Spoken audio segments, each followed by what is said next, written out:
আয়েশার বাবা মা তার দাদুকে একদমই সহ্য করতে পারে না। প্রতিদিন দাদুকে নিয়ে তাদের ঘরে অশান্তি আর ঝগড়া লেগেই থাকে। কত করে বলি তোমাকে, তোমার বাবাকে বৃদ্ধাশ্রমে রেখে আসো, তুমি আমার কোনো কথাই শোনো না। আহা, চাইলেই তো আর রেখে আসতে পারি না। আমার তো হাত পা বাঁধা। আমি এত কিছু বুঝি না, তোমার ওই বুড়ো বাপের সেবা আমি করতে পারবো না, আমার একদমই ভালো লাগে না। আমি তো সবটাই বুঝি, কিন্তু কি করব বলো? তুমি যেভাবেই হোক তাকে বৃদ্ধাশ্রমে রেখে আসো, না হলে কিন্তু আমার মন যা চায় আমি তাই করব। বাবার জন্য আমরা নিজেদের মতো করে জীবন কাটাতে পারছি না, এটা আমি জানি। কিন্তু সমাজের মানুষের ভয়ে তো কিছু করতে পারি না। না হলে কবে বৃদ্ধাশ্রমে রেখে আসতাম। তুমি একটু ধৈর্য ধরো, যা বয়স হয়েছে কিছুদিন পর এমনিতেই মরে যাবে। এই কথা তো বিয়ের পর থেকেই শুনে আসছি, না জানি বুড়োটা কবে মরবে। তাদের এই নিষ্ঠুর কথাবার্তা আয়েশার দাদু নিজের ঘর থেকে শুনতে পান এবং ঠুকরে কেঁদে ওঠেন। আল্লাহ, তুমি এ কেমন একটা দিন আমাকে দেখালে। খোকার মাকে যেমন তুমি তোমার কাছে নিয়ে গেছো, আমাকে কেন নিয়ে গেলে না খোদা? তুমি কি আমায় একদমই ভালোবাসো না? এভাবেই প্রতিদিন আয়েশার দাদুকে নানা অবমাননাকর কথা শুনতে হয়। তারা প্রতিদিন ভালো ভালো খাবার খেলেও দাদুর পাতে জোটে সামান্য দুটো রুটি আর সবজি।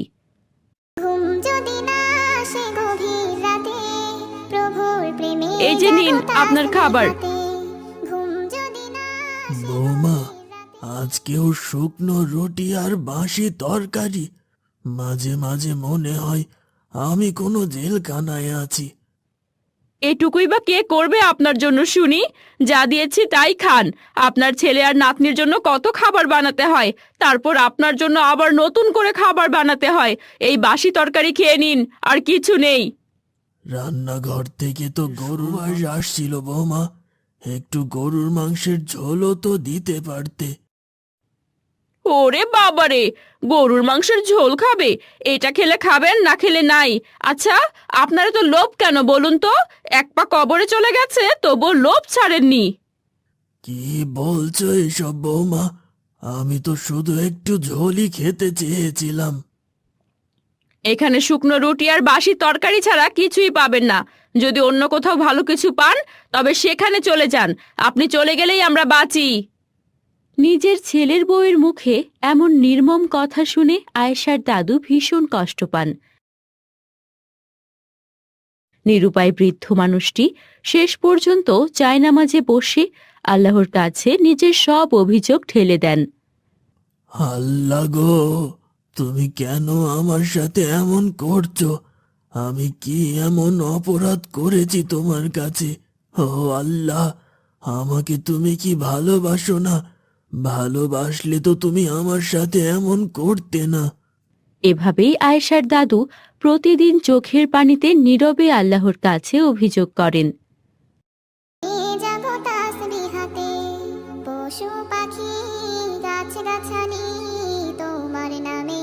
আর কি কি লিস্টে লিখবো বলো তো? ছোলা বুট লিখেছো? বেসন নিবে আর খেজুর নিবে। আমার জন্য চকলেট নিও বাবা। রোজার মাসে তুই চকলেট খাবি কখন? আমি সেহরিতে চকলেট খাবো। না না দাদু ভাই, চকলেট খেলে দাঁতে পোকা হবে। চকলেট না খেয়ে অন্য কিছু খেও। হ্যাঁ, চকলেট আনতে পারবো না, বেশি চকলেট খাওয়া ভালো না। খোকা, আমার জন্য একটা রুহ আফজার বোতল আনবি? একদিন আজগরদের বাড়িতে খেয়েছিলাম, খুব ভালো লেগেছিল। একটা আনিস আমার জন্য? এ, রুহ আফজার শরবত খাবেন? মানুষ ইফতারের জন্য পানি পায় না, আর আপনি খাবেন রুহ আফজার শরবত? আব্বা, আমার তো এখন বেশি টাকা নেই, রুয়াবজা কিনলে অনেক খরচ হয়ে যাবে। আপনি বরং পানি দিয়ে ইফতার করে নিন। আরে, এত কাহিনী কেন শোনাতে যাচ্ছ? বলে দিলেই তো হয় এসব দিতে পারবে না। আর উনি কি বোঝেন না যে আমরা সবাই ওনার উপর অতিষ্ঠ হয়ে পড়েছি? এইসব কি বলছো মা? আমি তো দাদুর উপর অতিষ্ঠ হইনি। এই তুই চুপ কর, বড়দের মাঝে কথা বলিস কেন? যা ঘরে যা। আর বাবা, আপনিও আপনার ঘরে যান। এত খাই খাই স্বভাব বাদ দিন। খরচ করা দেখলে এটা খাবো, ওটা খাবো, সেটা খাবো। ছেলের বউয়ের কাছে নির্মমভাবে আয়েশার দাদু নিজের ঘরে এসে অঝরে কাঁদতে শুরু করেন। আল্লাহ, আল্লাহ গো, আমি বুঝেছি এত কষ্ট আর এত যন্ত্রণা তুমি আমাকে কেন দিচ্ছ। তুমি আমাকে একটুও ভালোবাসো না। আমি দিন রাত তোমার ইবাদত করি, তারপরও কেন তুমি আমাকে এত কষ্ট দিচ্ছ? ঠিক সেই সময় আয়েশা দাদুর ঘরে ঢোকে এবং দাদুর আক্ষেপের সব কথা শুনে ফেলে। দাদু, তুমি এভাবে কাঁদছো কেন? বোন রে, আমার জীবনে কি কষ্টের কোনো কমতি আছে রে? মায়ের কথায় তুমি অনেক কষ্ট পেয়েছো, তাই না দাদু? পাবেই তো, আমি হলে আমিও কষ্ট পেতাম। তোর মায়ের কোনো দোষ নেই রে, সব দোষ আমার। আমার নিজের দোষের জন্যই হয়তো আল্লাহ আমাকে এই শাস্তি দিচ্ছেন। এমন কথা বলো না দাদু, আল্লাহ সবাইকে ভালোবাসেন। না রে, আল্লাহ আমায় ভালোবাসেন না। ভালোবাসলে কি আর এত দুঃখ কষ্ট আমার জীবনে দিতেন? আমাকে কত কষ্ট সইতে হচ্ছে। এটা ভুল কথা দাদু, আল্লাহ যাদের ভালোবাসেন তাদেরই দুঃখ কষ্ট দেন, যাতে করে এই দুঃখ কষ্টের মাধ্যমে তাদের গুনাহগুলো মুছে যায়। তার মানে তুই বলছিস আমার এই দুঃখ কষ্টগুলো যত বাড়বে তত আমার গুনাহ মাফ হয়ে যাবে? হ্যাঁ দাদু, আমাদের হুজুর তো আমাদের তাই বলেছিলেন। আলহামদুলিল্লাহ, আলহামদুলিল্লাহ। তাহলে তো আমি চাইবো আমার জীবনে আরো দুঃখ কষ্ট আসুক। দুনিয়াতেই আমার সব গুনাহ মুছে গেলে আমি তো আখিরাতে জান্নাত পাবো। এই তো বুঝেছো, তাহলে এখন বুঝলে তো আল্লাহর ভালোবাসা কাকে বলে। হ্যাঁ, বুঝেছি রে। যাদের জীবনে অনেক দুঃখ কষ্ট তাদেরকেই আল্লাহ বেশি ভালোবাসেন। দুঃখের পরিমাণ যত বেশি আল্লাহর ভালোবাসাও তত বেশি। আল্লাহ তোমার জীবনের সকল গুনাহ মুছে দিক, আমিন। সুম্মা আমিন। এরপর আয়েশার দাদু প্রতিদিন মোনাজাতে আল্লাহর ভালোবাসার শুকরিয়া আদায় করতে থাকে এবং একদিন নামাজরত অবস্থায় আয়েশার দাদু ইন্তেকাল করেন। এর আগের ভিডিওতে কুইজের সঠিক উত্তর দিয়েছে শিরোপা, আফরা, লিমন, তানিশা জান্নাত, বিথি, সুমাইয়া, জান্নাত, আফিয়া, জয়নব ও আরও অনেকে। আজকের কুইজ হল, কোন নবীকে মাছ গিলে ফেলেছিল? সঠিক উত্তরটি এবং তোমাদের নাম কমেন্টে জানিয়ে দিও। দেখা হবে নতুন কোনো দিনই গল্পে। আল্লাহ হাফেজ।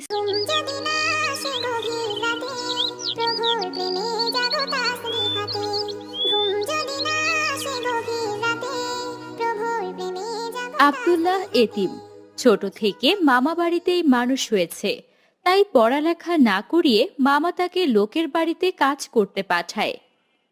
আব্দুল্লাহ, কিরে, কই গেলি? এই তো মামা, এখানে আছি। কি হয়েছে বলো? আজকে আরো একটা কাজ এসেছে, তোকে যেতে হবে। কোথায় মামা? তোকে গিয়ে রেখে আসবো ক্ষণ, তখন দেখিস কোথায়। অনেক বড় লোক মানুষ ওরা, ওখানে ভালোভাবে কাজ করবি। আচ্ছা মামা। কই গো, বাজার এনেছো? বাজার? এই রে, ভুলে গেছি, পরে নিয়ে আসবো। ভুলে গেছো নাকি? সব টাকা আবার জুয়ায় ভাসিয়েছো কোনটা? কি বলছো কি? আমি ওসবে আছি নাকি? সব জানি আমি, আমার কাছে অভিনয় করো না। এরপর থেকে সব টাকা এনে আমায় দিবি, বুঝেছিস? আচ্ছা মামি। আর তোমায় বলছি, আসার সময় যেভাবে পারো বাজার করে আনবে, না হলে মুখে আজ খাবার চড়বে না বলে দিলাম। ধুর ধুর, বাড়ি আসলেই খ্যাচখ্যাচানি শুরু হয়ে যায়। মামা, তুমি জুয়া খেলো কেন? তুমি জানো না জুয়া খেলা ভালো না, আল্লাহ নারাজ হন। তুই এসব কোথায় শিখেছিস? হ্যাঁ, এইটুকু বাচ্চা হয়ে আমায় জ্ঞান দিচ্ছিস? আয়েশা যখন পড়ে তখনই শুনেছি। আর আমার মেয়ের আশেপাশে তোর কি? হ্যাঁ, ও পড়তে বসলে ওর কাছে একদম যাবি না। আচ্ছা মামা। চল এখন, তোকে রেখে আসি। তোমার নামে জেগে করে মিতালি, পশু পাখি গাছ গাছালি, তোমার নামে জেগে করে মিতালি। মানুষ হয়ে তোমরা কেন, মানুষ দেখ কাউসার, আমার এই বিলটা তোকে পারমিট করে দিতেই হবে। আমি তোর কোনো কাজ করে দিতে পারবো না। এর আগেও বলেছি, এখনো বলছি, তুই আমার কোনো কাজের না। তোকেও আমি কোনো কাজে সাহায্য করব না। যা এখান থেকে। কাজটা ভালো হচ্ছে না, কিন্তু এর ফল অন্যরকম হবে। তোর যা করার করে নে, এখন চোখের সামনে থেকে যা। আসসালামু আলাইকুম চৌধুরী সাহেব। ওয়ালাইকুম আসসালাম। কে তুমি? আর হুট করে এখানে চলে এসেছো কেন? বাইরে কি দারোয়ান নেই? বাইরে দারোয়ান আছে চৌধুরী সাহেব, দরজা খোলা ছিল তাই চলে এলাম। তাহলে দারোয়ানের সাথে কথা না বলে তোমরা চলে এলে কেন? ছোট লোকদের সাহস কত! কেন এসেছো বলো? আগে আমার ভাগ্নেকে নিয়ে এসেছি, ও এখানে কাজ করবে। ও, এই তাহলে নতুন চাকর? শোন, ঘরের কাজ করবি ভালো কথা, কিন্তু কিছু ছুবি না। আমার জিনিসপত্র ময়লা হলে বেতন কেটে নেব। ঠিক আছে চাচা। কি কি বললি তুই? তোর চাচা? ছোট লোক, গরিব কথাকার, সাহস হয় কি করে আমাকে চাচা বলার? ভুল হয়ে গেছে ওর, আসলে ছোট তো। এ আব্দুল্লাহ, কিসের চাচা? হ্যাঁ, স্যার বলে ডাকবি। ক্ষমা চা। ক্ষমা করে দিন স্যার। ঠিক আছে ঠিক আছে, যা কাজ কর গিয়ে। গরিব বলে লোকটা এমন ব্যবহার করছে কেন? যতই গরিব হই, দিন শেষে আমরা তো সবাই মানুষ। আল্লাহর সৃষ্টিকে কখনো হেয় করতে নেই। ইনি এত বড় মানুষ হয়েও তা জানে না। আসে গভীর রাতে, প্রভুর প্রেমে জাগো তাসবিহাতে। ঘুম যদি না আসে গভীর রাতে, প্রভুর প্রেমে জাগো তাসবিহাতে। আকাশ বাতাস জাদুবুড়ি, বাড়ি আসো। সাগর নদী কে রে? কে এসেছি সেদিকে আয়। জাদুবুড়ি, আমি কাশেম। কি হয়েছে? কি সমস্যা তোর? খুলে বল। তোমায় আর নতুন করে কি বলবো? আমার বন্ধু কাউসার, ওর ব্যবসায় আমি শুরু থেকে সাহায্য করলাম, সব দেখাশোনা করলাম। আমার জন্যই ও এখন এত সম্পদের মালিক, আর আজ ও কিনা আমার কাজ করে দিতে চাচ্ছে না। বুঝেছি, কিন্তু তুই এখন কি করতে চাস সেটা বল। তুমি এমন কিছু করো যাতে ওর অনেক বড় লস হয়ে যায়, পথে বসে যায় ও। কাজটা খুব কঠিন, কোনোভাবেও জানতে পারলে কেলেঙ্কারি হয়ে যাবে। হা হা হা হা হা। তোমার যত টাকা লাগে আমি দেব, কিন্তু তুমি কাজটা করে দাও শুধু। টাকার দিকটা ঠিক থাকলে আমিও ঠিক থাকি। ঠিক আছে, কাজ হয়ে যাবে, তুই চিন্তা করিস না।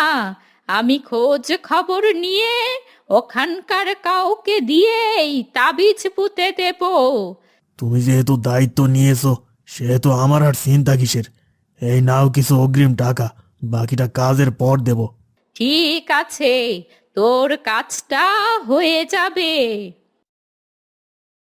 ওহ তারা, সাগর নদী ঝর্ণা ধারা, পাখিদের কলতানে মিষ্টি সুরে, পাখিদের কলতানে মিষ্টি সুরে। এদিকে আব্দুল্লাহকে কাউসার চৌধুরী প্রায় অপমান করতে থাকে এবং কারণে অকারণে বেতন কাটতে থাকে। জাদুর বুড়ি এর নজরদারি করে। এই ছেলে, তোর মন এত খারাপ কেন? কি হয়েছে? না বুড়িমা, আমার কিচ্ছু হয়নি। হা হা হা, আমাকে না বললেও আমি সব জানি।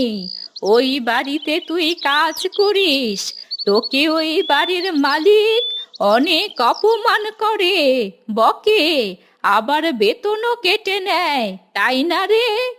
তুমি এসব কিভাবে জানো? তুই আমায় না বললে কি হবে? আমি সব জানি। আমার বলা উচিত না। মানুষের নামে বদনাম করা আল্লাহ পছন্দ করেন না, তাই আমি তোমাকে কিছু বলতে চাইনি।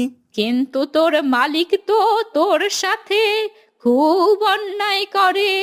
হ্যাঁ, তা করে। আমার একটা কাজ করে দে, তাহলে দেখবি তোর মালিক আর তোর সাথে খারাপ ব্যবহার করবে না। কি এমন কাজ যা করলে আমার মালিক আমার সাথে ভালো ব্যবহার করবে? বলছি বলছি, সব বলছি।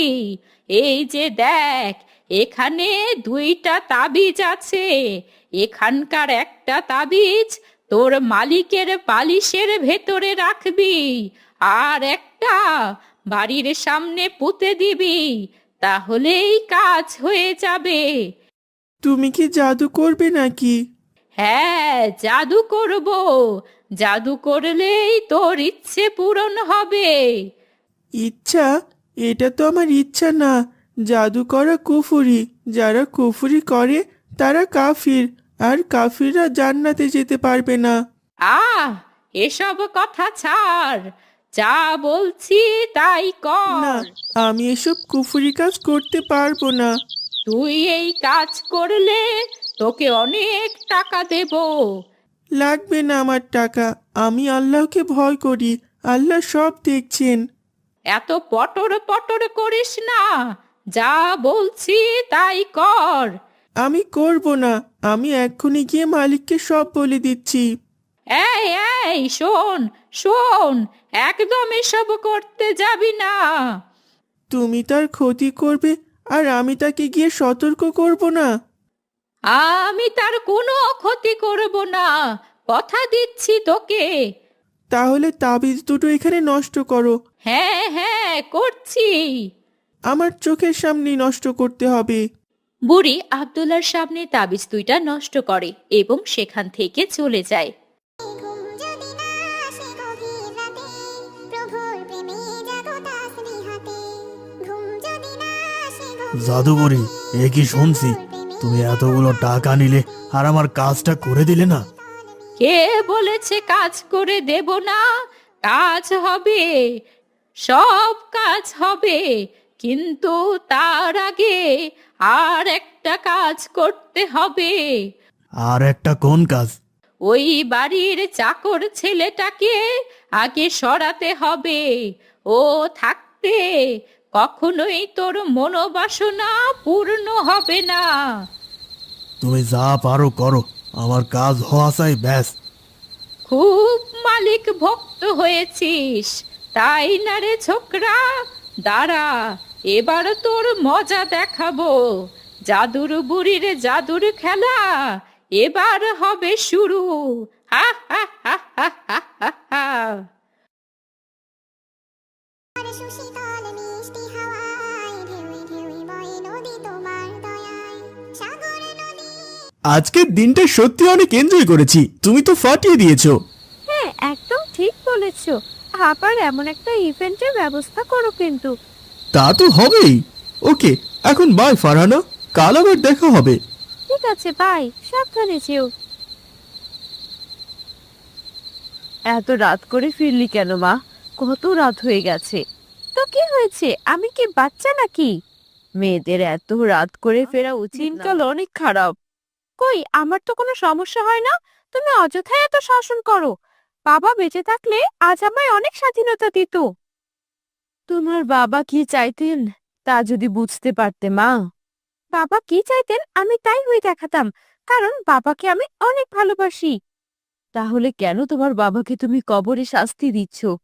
মানে, বাবার কবরে আমি শাস্তি দিতে যাব কেন? কি বলছো এসব? তোমার বাবা চাইতেন তুমি দিনদার পর্দাশীল নারী হবে, কিন্তু তুমি তার চাওয়ার ঠিক বিপরীতটা হয়ে গেছো। তোমার এই পাপের ফল তোমার বাবা কবরে ভুগছেন। আমার জন্য আমার বাবা কষ্ট পাচ্ছেন? এটা কি বলছো মা? হ্যাঁ মা, সন্তানের জন্য পিতামাতাকে আযাব সহ্য করতে হয়। তুমি তোমার বাবার কষ্টের কারণ হয়ে দাঁড়িয়েছো। আমি মরে গেলে আমার কষ্টের কারণও হবে। না মা, আমি কখনোই তোমাদের কষ্ট দিতে চাইনি। আমি এসব জানতাম না মা। এগুলো ছেড়ে দেওয়া এমন কোনো বড় ব্যাপার না। আমার কাছে তোমরাই গুরুত্বপূর্ণ। আজ থেকে আমি সব খারাপ কাজ ছেড়ে দিলাম, সত্যি বলছি মা। আলহামদুলিল্লাহ, আলহামদুলিল্লাহ। আল্লাহ আমার কথা শুনেছেন। কাল মার্কেটে গিয়ে বেশ কিছু বোরকার হিজাব কিনে আনবো। এখন থেকে বেপরদায় আর চলবো না। ইনশাআল্লাহ মা, তাই করিস। আল্লাহ তোর সহায় হন। গাছগাছালি তোমার নামে জেগে করে মিতালি। পশু পাখি গাছগাছালি তোমার পরের নামে দিন জেগে ফারহানা করে মার্কেটে মিতালি। যায় কিছু বোরকা আর হিজাব কেনার জন্য। তখন তার সাথে এক ফ্রেন্ডের দেখা হয়। এই ফারহানা, কি খবর তোর? আরে তুই? আলহামদুলিল্লাহ, খবর তো ভালো। তোর কি খবর? তুই তো দেখি এখন অন্যরকম হয়ে গেছিস। কি রকম? আমি তো ঠিকই আছি। না না, আসলে তোর কথাবার্তার স্টাইল কেমন যেন অন্যরকম হয়ে গেছে। যাই হোক, তোর হাতে কি? আমার জন্য কিছু বোরকা আর হিজাব কিনলাম। কি, তুই বোরকা পরবি? হাসালি রে, সারা জীবন ওয়েস্টার্ন ড্রেস পরে এখন বোরকা পরবি? সারা জীবন কোথায় পরলাম, এখনো জীবনের অনেক বাকি আছে। তাই বাকিটা জীবন সেই পোশাকটাই পরবো যা প্রত্যেক মেয়ের পরা উচিত। কিসব বলছিস? আচ্ছা শোন, চল আমি একটা পার্টিতে যাচ্ছি, তুই চল আমার সাথে, সেরকম মজা হবে। না রে, মাকে কথা দিয়েছি, আমি আর এসবে যাব না। শেষে ধর্মীয় গোঁড়ামিতে ফেঁসে গেলি। তোর থেকে এটা আশা করিনি। আমার বাবা মাও আমার থেকে অনেক আগের অবস্থায় এসব আশা করেননি, তাই নিজেকে বদলে নিচ্ছি। চলি রে, আল্লাহ হাফেজ। গভীর ঘুমে আছো মেতে ফারহানা পর্দা করা শুরু করলে প্রতিবেশীরা তাকে নিয়ে সমালোচনা শুরু করে এবং মুখের উপর নানা রকম কথা বলতে থাকে। কি গো ফারহানা, তুমি আজকাল বোরকা পরছো যে, ব্যাপারটা কি? হ্যাঁ আন্টি, এখন থেকে বোরকাই পরবো ইনশাআল্লাহ। আগে তো ছোট ছোট জামা পরতে, বুকে ওড়নাও থাকতো না, আর এখন আবার এ কি নিয়ে বেশ নিয়েছো? হঠাৎ কি হলো? আন্টি এভাবে বলছেন কেন? আমি তো এখন ভালো হয়ে গেছি। ও তাই? কয়লা ধুলে বুঝি ময়লা যায়? তুমি কি করে বেরিয়েছো পুরো মহল্লা জানে, আর এখন নিয়েছো ভালো মানুষের বেশ।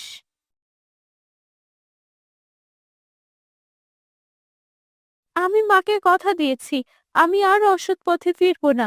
আর আমি কোনো বেশ ধরিনি আন্টি, আমি সত্যিই এখন ভালো হয়ে গেছি। আল্লাহর কাছে ক্ষমা চেয়েছি। কি জানি বাপু, এখন কোন মতলব নিয়ে ঘুরছো কে জানে। তোমাদের মতো মেয়েদের মন কি সহজে বোঝা যায়? আমার মেয়েটার মাথাটাও তুমি খেয়েছিলে, তাকেও খারাপ পথে টেনেছিলে।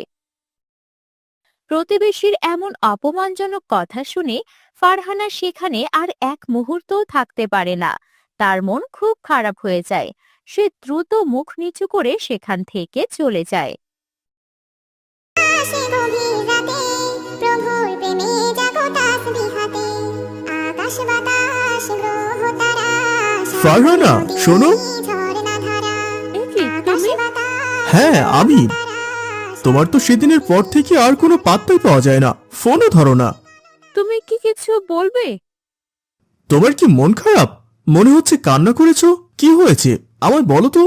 হ্যাঁ, কি আর বলবো, আমি যখন খারাপ ছিলাম তখন কেউ কিছু বলেনি, আর এখন যখন ভালো হচ্ছি তখন সবার শুধু অভিযোগ। ফারহানা, কি আর হবে তোমার ভালো হয়ে? মানে কি বলতে চাইছো তুমি, স্পষ্ট করে বলো। দেখো, তুমিও জানো আমিও জানি তুমি এর আগে কি কি করে বেরিয়েছো। তোমার তো গুনাহের শেষ নেই। তো কি হয়েছে? আমি এখন এমন আর কোনো গুনাহ করি না। মাঝে মাঝে একটু ভুল হয়ে যায়, নফসের ধোকায় পড়ে যাই, কিন্তু আগের মতো তো করি না। এটাই তো বলছি, তোমার আগের গুনাহ তো আছেই, তার উপর প্রতিদিন কিছু না কিছু গুনাহ হয়। এত গুনাহের মাঝে কি তোমার এই সামান্য ভালো কাজগুলো পাত্তা পাবে? সব তো নাল হয়ে যাবে। তাহলে আমি আমি তাহলে কি করব? তুমি বাদ দাও এসব, এত কষ্ট করে ভালো সাজার দরকার নেই। চলো আগের মতো হয়ে যায়, জীবনটা উপভোগ করি। আমি এখন আসি, পরে এই বিষয়ে কথা হবে। ঠিক আছে, ভেবে দেখো, তোমার ভালোর জন্যই বললাম। বাড়ি ফিরে ফারহানা চিন্তিত হয়ে পড়ে। ফারহানাকে এত বেশি চিন্তিত দেখে তার মা কারণ জানতে চায়। তাসবিহাতে ঘুম যদি না কি হয়েছে মা, এত চিন্তিত দেখাচ্ছে কেন? কোনো সমস্যা হয়েছে? হ্যাঁ মা, আজ আমার এক বন্ধুর সাথে দেখা হয়েছিল। সে কিছু কথা বলল যা আমার মনটাকে অস্থির করে দিয়েছে। কি বলেছে সে? আমাকে সব খুলে বলো তো। ফারহানা তার বন্ধুর বলা সব কথা মাকে খুলে বলল, বিশেষ করে তার পুরনো গুনাহগুলো মাফ হবে কিনা সেই সংশয়ের কথা। তুমি এজন্যই এত চিন্তিত? হ্যাঁ মা, আমার কি হবে বলো? আমার এত গুনাহ যদি গুনাহই থেকে যায়, তাহলে কবরে আমার কি হবে মা? শোনো মা, হতাশ হও না। সেই ব্যক্তি আল্লাহর কাছে উত্তম যে গুনাহ করে অনুতপ্ত হয় এবং মন থেকে তওবা করে। তুমি তো মন থেকে তওবা করেছো মা। আল্লাহ তওবাকারীকে ভালোবাসেন। হ্যাঁ মা, করেছি, কিন্তু তারপরও আমার মন মানছে না।